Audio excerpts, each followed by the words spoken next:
Welcome to Navigating Life with Vision Loss, an Aftersight original podcast.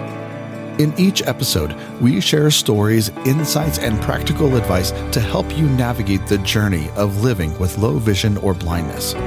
Together, we'll embrace each step with courage, grace, and hope. Hello, I'm Kim Wardlow. I'm your host for NLVL. I'm also the executive director at Aftersight that produces this podcast. So welcome. We are well into our second half of our series on advocacy. And we've had so many different aspects of advocacy, but I've been really looking forward to today's because I think it is fun as well as important. And our guest today is Ted Tahquechi. He has been on our show and some of our other Aftersight podcasts as well. He's an accomplished blind photographer, writer, accessibility advocate. After losing his sight due to a medical condition, he adapted his passion for photography and visual storytelling to demonstrate that blindness does not limit creativity. Through his work, he educates and inspires others by challenging perceptions about what blind artists can achieve. He's known for his unique photographic techniques and commitment to accessibility in the arts. His advocacy efforts focus on making artistic spaces more inclusive and providing opportunities for blind and low vision individuals to express themselves creatively. So there's a brief bio for those of you who might not be familiar with Ted, but Ted, welcome to the program today. Thank you so much for having me, Kim. I'm excited to talk about this because I love art and I think it's so fun, but it really can be a tool for advocacy. It can, and I think it can definitely go both ways, right? I mean, it can be a tool for people who are in the blind and low vision community to experience, art in different ways. I'll talk a little bit about what we do, but it's also really good if you're doing something that is focused on accessibility for people who are fully sighted, so that they can understand how important it is to make art accessible for everybody. Mm-hmm. Ted, you want to just share a little bit about your own journey into the arts and advocacy and some of the unique things that you've done? Yeah, absolutely. I was working in the video games industry out of college, and I worked for Accolade and Atari and Mattel Toys. I made 35 titles and made them for PC and PlayStation and, a bunch of different consoles. And at the height of my career, when I was overseeing all of the products for the Hot Wheels division for Mattel, we got into a car accident, and it basically shifted some scar tissue in my eye into the primary focal point of vision, and just kind of, in the blink of an eye, trashed everything. And I've talked about this with you before, but it was, kind of a journey of darkness in many different ways for me. It was really difficult, trying to find my way, trying to figure out what it was that I wanted to do, for the next thing. And kind of seemed like, the most completely and utterly insane thing to do was to go back to school to try to get a degree in art, and finding out along the way that, the art world is woefully inadequately prepared for people who are in the blind and low vision community, and there's almost no accessibility. And it took me a few years to get through it, a little bit longer than obviously the normal fully sighted person, but walked away with degrees in fine art photography and studio art photography, and kind of built a new way to capture the world using the camera and like compositional techniques, and allowing the, kind of leveraging the camera to capture the detail for my viewers, because I'm all about like the blurry shapes and the light, because I still can see some shapes, and I still can see, the blurry shapes, mm-hmm. and I can see, hues of light and color, which is really cool. I guess people who have had similar injuries as mine have lost their vision color. So at least I get that. Well, you were talking about the different ways that art can serve as advocacy, so that art itself may be advocating for something. But where do you see the role of expression and breaking down stereotypes about blindness for blind artists? I think when it comes to specifically when it comes to art, that people who are in fully sighted kind of don't really think about people who are in our blind and low vision community being able to create art or create things that are interesting or exciting to see, and that's kind of where I try to work to try and make things change those perceptions, like you said. And I've done a body of work that I started way back in like 2013. It's called Landscapes of the Body, and you can see it. It's a fully accessible site and all that good stuff at bodyscapes.photography. But basically what it is it came out of a assignment when I was in school for taking pictures of, traditional portraitures, people's faces. And I can't see faces. I can't see expressions and that sort of stuff. So I focused on hands at that time, and I took pictures of playing hands and praying hands and, all the working hands and all these different things.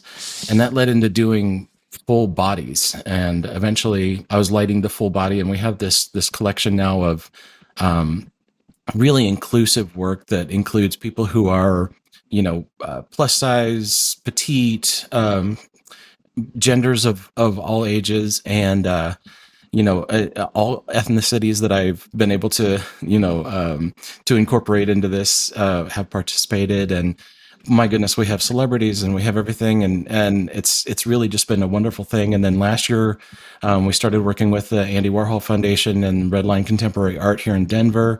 And we made the whole thing accessible, using 3D printers. We developed a process, that extracts the texture and light from the photos, and turns it into 3D printable stuff. And it was kind of like the final step for us, because we had worked for many years with our photos, my wife and I, trying everything that we could to make them accessible. We used the paint pens, we used multiple layers of acrylic, we used multiple layers of just about everything you can imagine to try to make those photos accessible and touchable. And we just weren't very happy with the results until we actually got the funding from the Warhol Foundation and Redline to be able to create this process. And now, it made its debut at the National Federation for the Blind last year. And it's just so awesome that we, or National Federation for the Blind National Convention in Florida.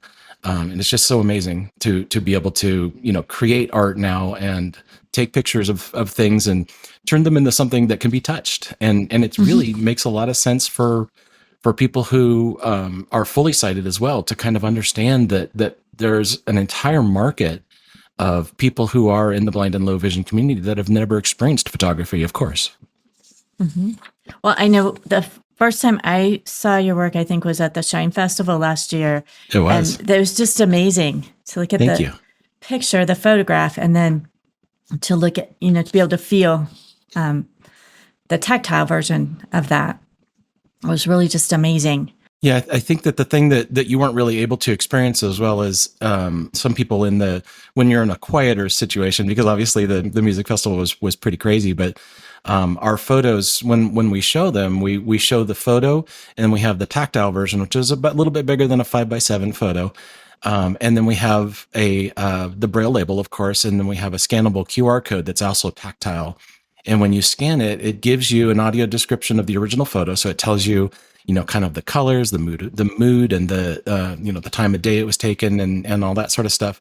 And then it walks you through the features of the tactile version, so you can actually understand what it is that you're feeling. So you have full context of what it is, rather than just saying, here, touch this, and try to figure out what it is. Right. Yeah.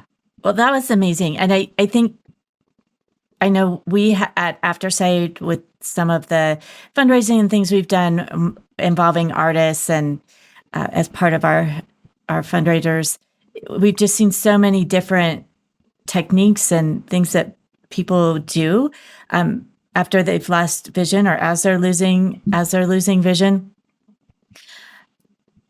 But one thing that I am starting to hear, and it's like we want to promote, obviously, artists with vision loss, because there are barriers, as you said, to that, and we can delve into that a little bit more deeply as well. But artists also want to just be known as they're producing wonderful art, and it's not because they're blind necessarily, or it's not, oh well, they're great for a blind artist.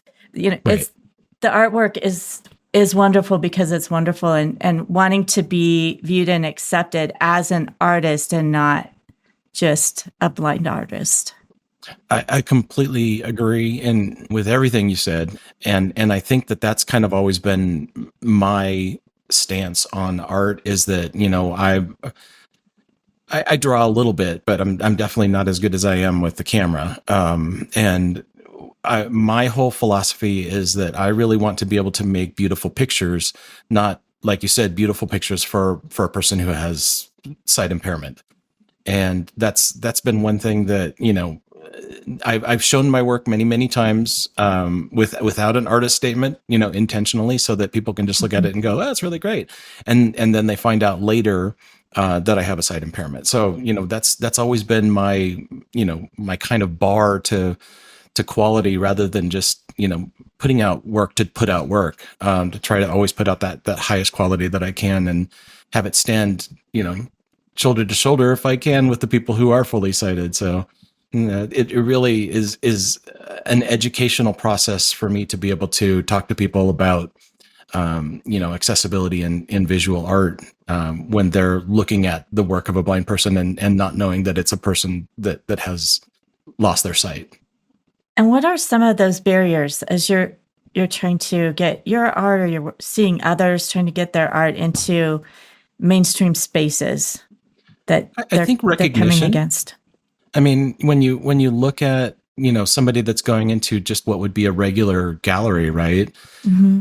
And anybody who's curating a gallery has a predetermined definition or perception of what people are capable of, and I think that they always see people who have vision impairments doing visual art as lesser, and that's difficult. And I think that, like I said earlier about going through the classes for learning art, it was very painful. And you look at one of the most important things, arguably, I guess, about getting an art degree is learning all of the Gothic architecture, and learning about what makes the difference between a Gothic and a Roman column and that sort of stuff. And there's no accessibility for that stuff. There's no tried and true way for people who are sight impaired to experience that, except through touch, right? And obviously we can't go and touch that stuff.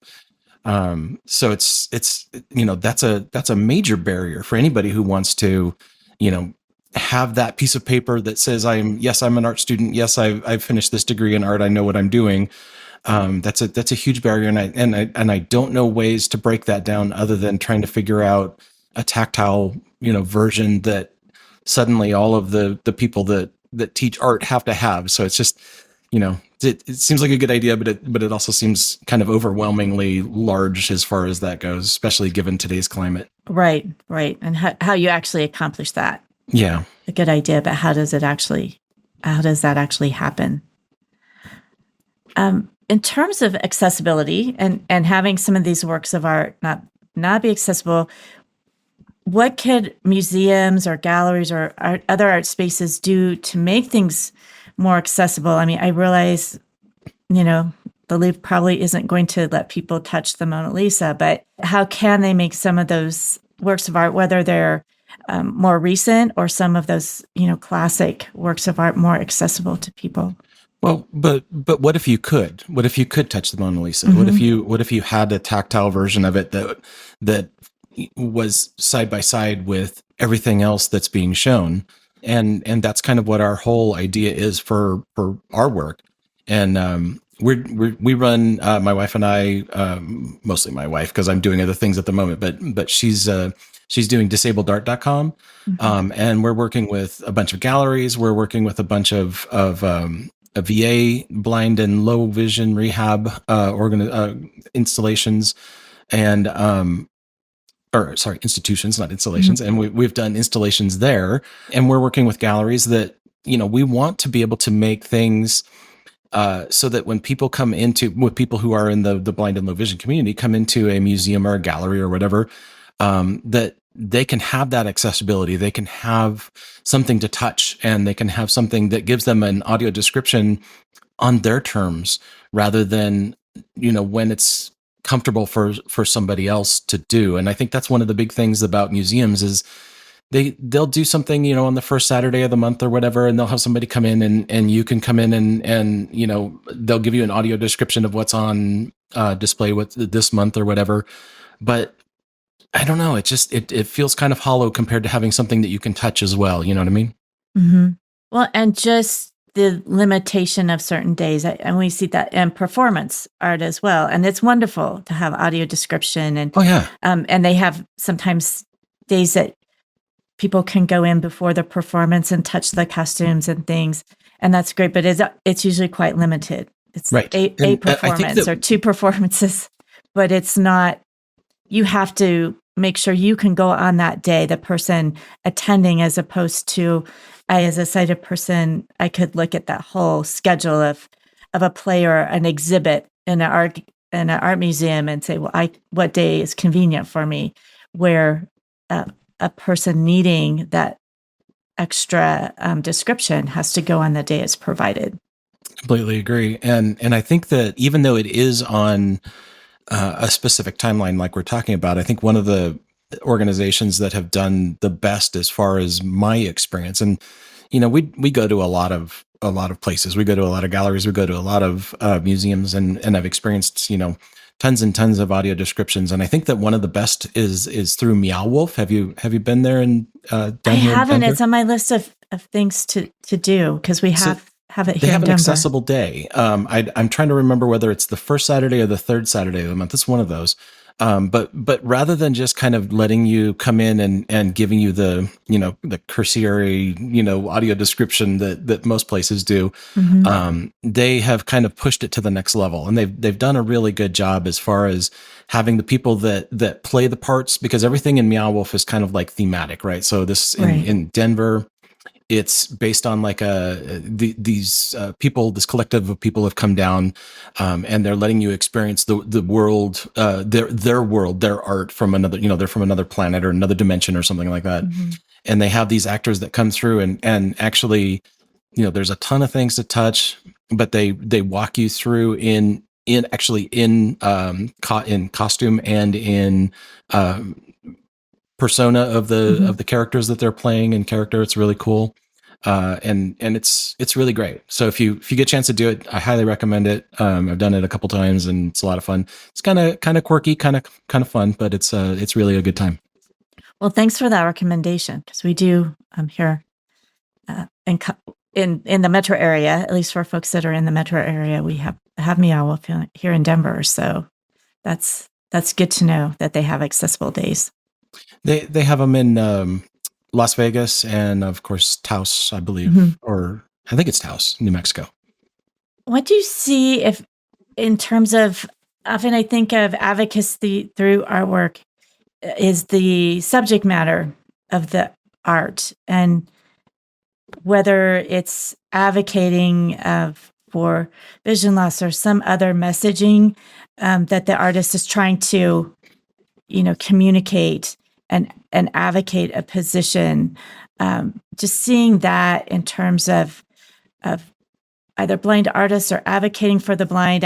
I'm thinking, just because he was recently on The Blind Chick, is Clark Reynolds, who does the Braille art.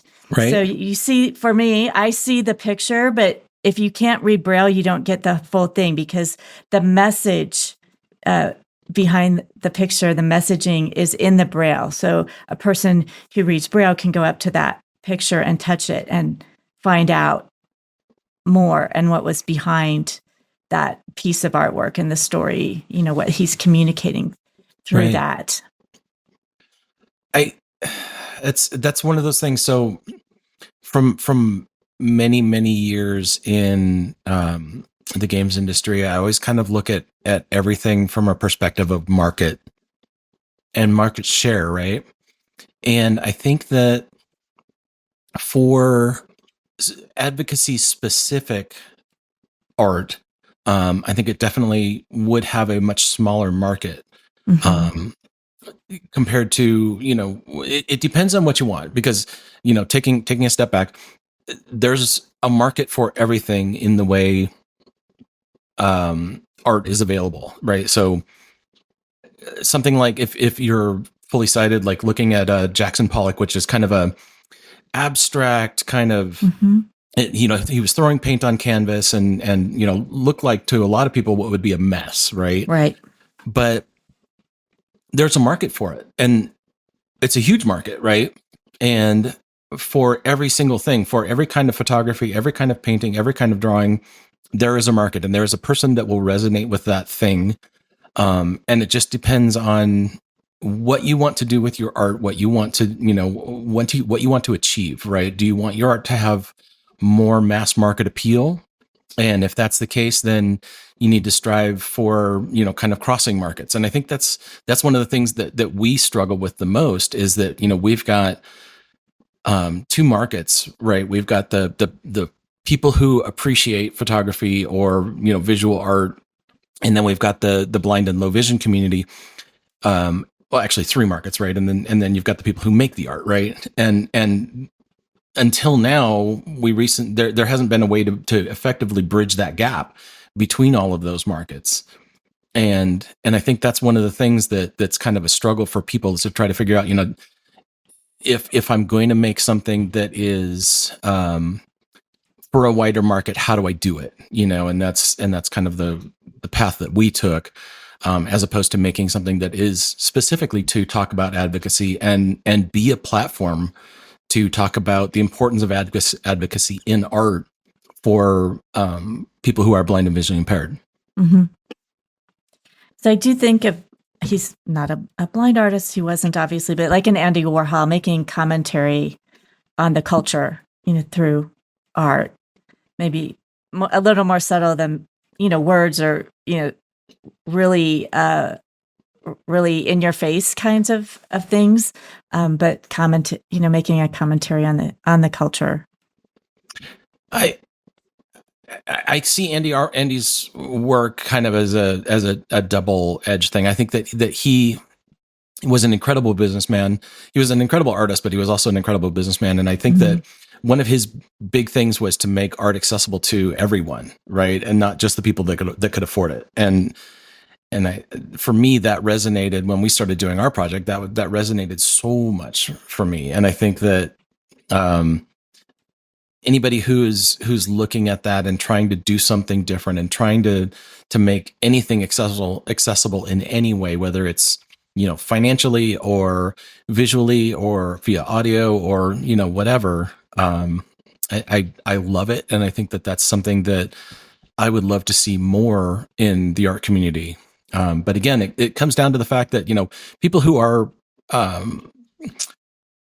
artists that are trying to make a living, right? And it's somebody who's trying to be a professional artist and try to have their income fund their rent and their electricity and all that kind of stuff, have to look at what the market is that they're striving towards, right? And see if that's going to sustain the level of quality of life that they want to have, right? Right. Well, for a person interested in pursuing art and being an artist, are there assistive technologies or adaptive methods? As you said, the education system is maybe not set up well for individuals who are blind or have low vision, but are there things that you could recommend to folks that would be helpful in them in their pursuit of developing their art? I mean, that's one of those things that I think is the biggest argument in any art community, whether you're talking about painters or whether you're talking specifically or especially about photographers, is important to go to school to get the degree in art, And again, it all depends on what you want to do with it. I think that, anybody can pick up a pencil and draw, right? Whether you can see or not, you know where your boundaries are for your paper. You can mark yourself out and use tape or use some other tactile form and draw and be okay with that. And the more you do a thing, the better you get at it. I'm not going to say practice makes perfect, because my work is never perfect, but I practice all the time. And, I think that things have definitely gotten better from 10 years ago when I was doing my degrees. But there's still a lot of barriers that are just like not going to be able to easily be overcome. Specifically, a lot of the art history stuff. And when you look at those paintings that they're talking about, they're going to give you like 10 pictures from, whatever era, whether you're studying the Renaissance era or whatever. They're going to give you 10 paintings and you have to determine which one was done by a specific artist. Well, for somebody like me, they all look like flesh-colored blobs on a rectangular background. Right. So we're in a difficult situation. And unless you can find a teacher or somebody like that, an instructor or a source that's going to do comprehensive audio descriptions for everything that's going on in the art. Because a lot of times when you talk about audio descriptions, you're talking about just like, it's an older person on a burgundy background wearing a, blah, blah, blah clothes, right? And that's a lot of times what it is. Whereas if you're actually studying art, you need to know what the lighting is. You need to know, what the brush strokes are. You need to know if there's crackling in the background and if it's a fresco, and all of these things is just, it's just so much. And that comes back to my whole thing is that, is it important? Do you need to have that education? Do you need to have that piece of paper? And for me, as a photographer, there was a lot of very valuable things that happened in taking my classes to get the degree in art. And one of the biggest things was the critiques. So going into it, and I always did it blind, meaning that I would submit my work and not have my name on it. And I always told the teacher ahead of time, I don't want somebody to think, again, like we talked about earlier, right, that this is a good picture, but is it a good picture because it's a good picture, or is it a good picture because it is, from a person who's partially sighted? Right. So that was always really important to me, to be able to get that honest critique. And I think that's one of the biggest things that a lot of people miss, right? So even though it was a struggle and it was totally miserable to go through the whole process of going through art school and all of that, there was a lot of things that really made it worth it for me, especially from a critique standpoint. So, is it worth it? Anybody can pick up a pencil. Anybody can pick up a brush. You can find your way. You'll get good, the more you do it. But the more you actually have like-minded people around you to give you comments, suggestions, and pointers, the better you're going to do, just like with anything else. Ted, can you share a story of you personally where your work has influenced advocacy or awareness, and it's made a change? I actually, yep, I'm very happy to do that. As a matter of fact, I was just talking with this person recently. When I was in school, one of the last classes that I had to have was a teacher. I had to have a drawing class. It was just graphite. We were just doing the pencil stuff. And the teacher, because this was the kind of the class that everybody had to take for any kind of degree, whether it was business or whatever, just so you had that art checkbox. This teacher was a bit jaded, and she, on the first day, I sat down in class and, told her, that I'm partially sighted, I'm 110%. I'm going to into this class. I'm going to do it because I need it for my degree, blah, blah, blah, blah. But I said, I'm not going to be able to see the details of the things that we're drawing. And I said, I'm happy to include as many details as I can, but they're all going to be from my imagination. I'm going to idealize everything that I'm doing, but I'll give you the shapes and I'll give you the, the light values that I see and everything like that. And the first thing she told me was, you can't do it. There's no way you can't see it. There's no way you can draw. There's no way you can make this happen. And I was taken aback, right? Because it was with something that I needed to have for my degree, and I was going to do it. So, over the course of the semester for that class, I'm not going to say I showed her, but I taught her that, when there's a will, there's a way, and that I did everything that I said that I would do. And when we were drawing fruit, I couldn't see the details of the bananas that I was drawing, but gosh darn it, I drew them from what I thought they would look like. Right. And at the end of the day, I learned the techniques and I did the thing. and did it. And what was really important along the way was not the fact that I learned how to draw. It was that I started a dialogue with a person who was very much jaded against somebody who was blind or visually impaired and thought that they couldn't do anything, and changed that perception in a big way. And years later, I have used her. She's become one of my biggest advocates, one of my biggest cheerleaders for my work. And I've bounced things off of her in the past, and where I could have just walked away and crossed my arms and did the pouty face and said I give up because I can't see. I made it work, and that was one of those things that was just such a win, and it felt so darn good to make that happen. And she's appreciated it. She has become a good friend, and it really, it's just one of those wonderful stories in my life that I really appreciate. Well, and her students that came after you, if she had other partially sighted students, would have had a different experience. It's like paying it forward, right? Yeah. Yeah. That's great. What is the power of storytelling in artistic advocacy? I think that art as a whole, if you want to have successful art, whether it's focused on advocacy or not, that whatever you're creating, whether it's drawing, whether it's painting, or whether it's photography or video, it needs to have a story, right? And storytelling is super important. And when somebody looks at something that is like a picture of the Golden Gate Bridge, they look at it and they go, okay, I've seen it 100 times. I've seen it in a million pictures, that look just like this.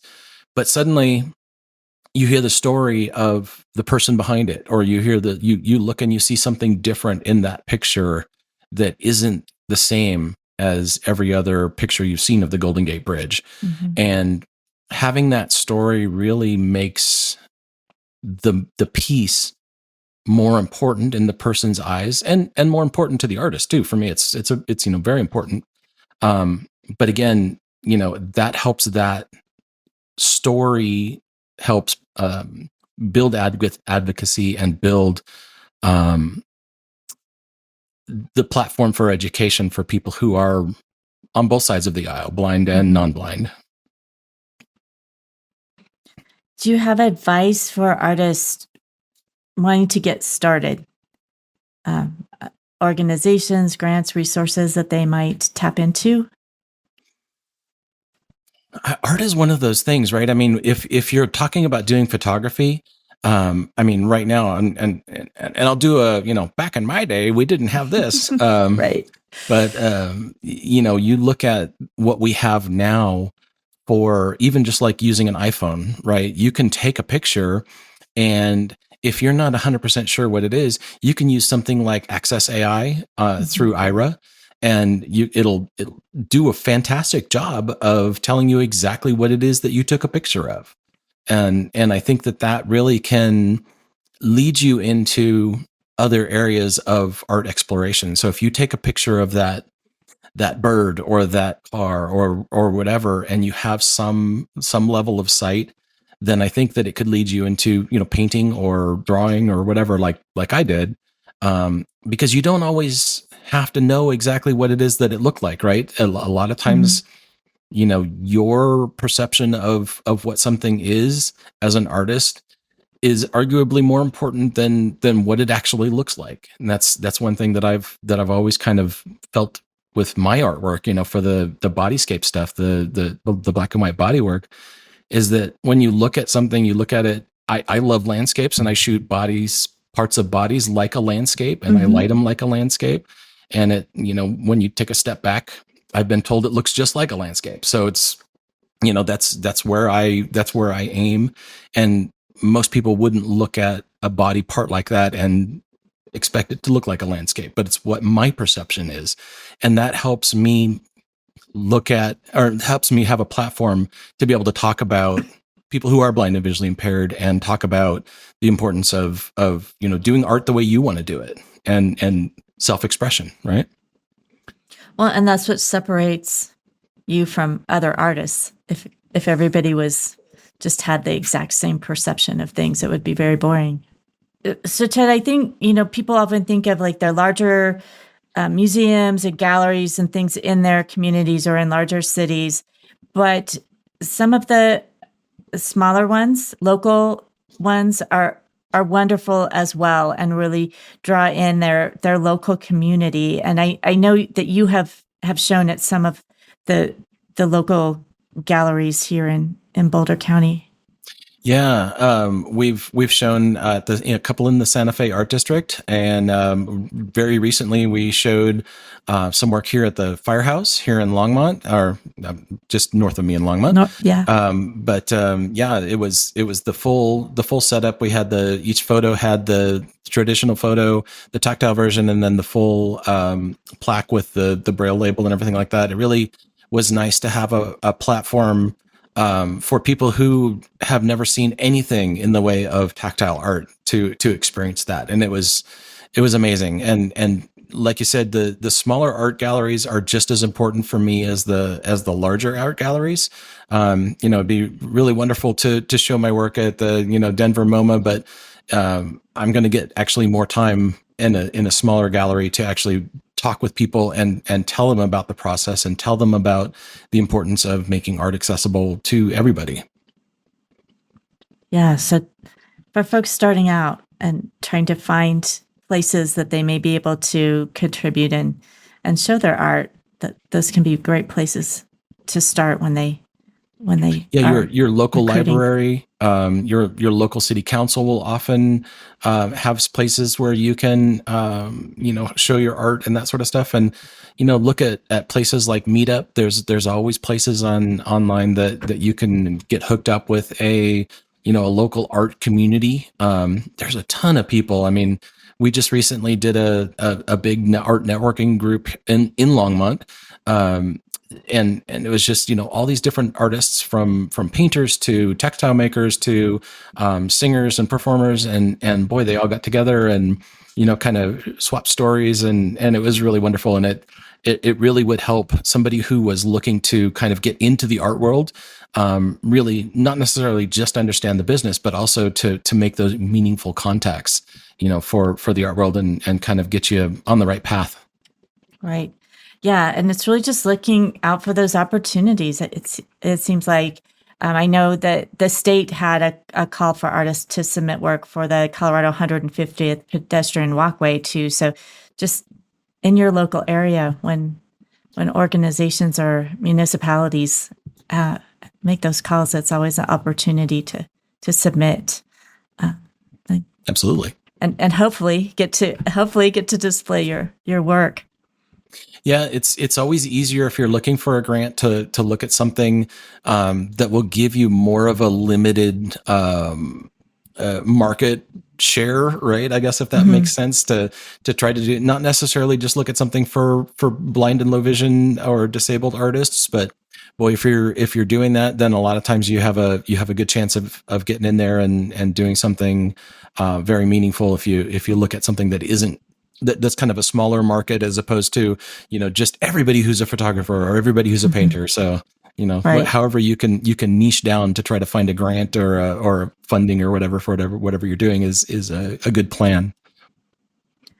And for those of us who are sighted and want to be allies, how can we best support blind and partially sighted creators? I think that going to places that support people who are in the blind and low vision community. I'll use the Anchor Center here in Denver, the center for that really supports children who are blind and visually impaired. They're an amazing organization, and we just recently did an auction for them. My wife Carrie donated some tactile jewelry, and we donated a tactile print of the flat irons that we did specifically for the National Federation of the Blind. And I think that, participating in auctions like that, that will support meaningful groups, that will support people who are blind in the blind and low vision community is super important. It's just one of those things. And I think that arguably, if you're not here in Denver and you're still looking for something that can support and kind of give you that leg up on everyone else is to take a moment when you post anything on social media and, my goodness, put an alt text description in there. It takes a second. Go in, click the image, and there's usually a little box that says ALT on it. Click it and write a description. Even if you're not great at it, a description is better than no description. All you have to do is look at it and try to figure out, exactly what it is. Close your eyes and try to envision, what it is that you're writing about. And as an artist, if you're a visual artist, using alt text really gives you a different way to look at your art, and to really describe it to people who are in the blind and low vision community. And it opens it up for everybody. And if you take nothing else away from this entire conversation, for me, writing alt text on social media, whether it's Facebook or whether it's, Instagram, or the other platforms that I don't mention, then take the time, take the moment and write that alt text. It really means a lot to people who can't see. That is so true. Well, where can people find you, Ted, on social media and websites and elsewhere? My Instagram and my Twitter is @Nedskee, NEDSKEE. That's my socials. And you can find my art at my last name. It's TAHQUECHI.com. If you're interested in learning about the tactile art that we're doing, that's at disabledart.com. And my wife does tactile jewelry. She's got a whole line of that. It's at carriet.com, CARRIET.com. So yeah, we're all in on the tactile art these days, and it's really been a wonderful ride over the last couple of years. That's great. Well, and I can attest her jewelry is beautiful. I have some myself. So oh, do you? Excellent. I do. So it's not only it's beautifully in a tactile way, but also in a visual way. So yay. Yeah. Any final thoughts for our listeners on art as advocacy or advocating through art? I think the alt text was the big one for me. That's the big one. Okay, I waved that flag. I mean, if I could have a flag behind me doing that the whole time I'm talking, I would do that. But I really appreciate you for having me on, Kim. It's just, talking about accessibility in visual art and advocacy in visual art just means so much to me. I really appreciate your time. Well, we appreciate you being on. Thanks so much. It's always fun to have you on the program. So thanks for taking time today. And I would just encourage folks, if you're interested in art, pursue that, figure out techniques and things that work for you. If you're not so inclined for that, support other folks who are blind or partially sighted artists and seek out their work. You can also find some additional resources for advocacy in general in various ways on our website, which is aftersight.org. And you can also contact us there as well if you want to give any kinds of feedback, or email us at contact@aftersight.org. So we still have a few more episodes related to advocacy in this series. And as always, we hope this information's helped you to navigate your life with vision loss.